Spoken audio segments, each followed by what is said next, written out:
Father Goodrich here. Here is a joke, a scripture, and some insight into dealing with anger and resentment. We'll start with the joke. So, a couple goes to their pastor looking for some counseling, and the priest says to the husband, "Is there anything you'd like to say to your wife?" And he says, "Oh, honey, I'm so sorry that I take my anger out on you, so often. But what I don't understand is, how do you stay so calm when I get so mad?"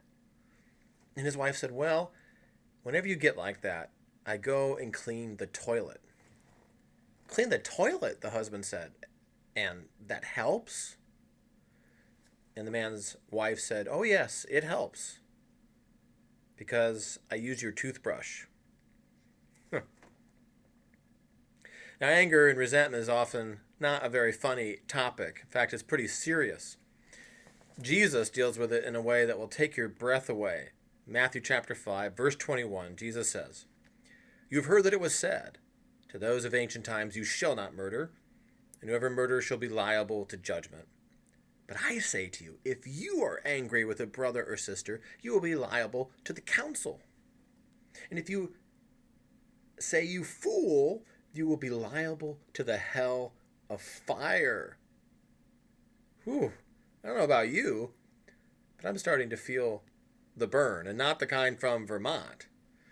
Jesus is saying that anger toward another human being can have serious consequences for this life and even the next. So, what are we to do? Well, there's a lot we could say, a lot we could look at in the scriptures about anger and resentment.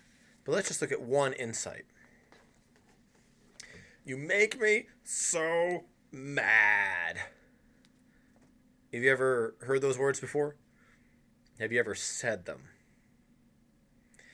Question: do you usually say them to a complete stranger or somebody you know? Yeah. Usually somebody you know, like your child, a relative, your significant other, right? Well, here is the insight. Here is the tough truth. Nobody actually makes you mad. What happens is they toss some stimuli your way, some words, some actions, and then you choose to respond in anger, or you allow yourself to respond in anger.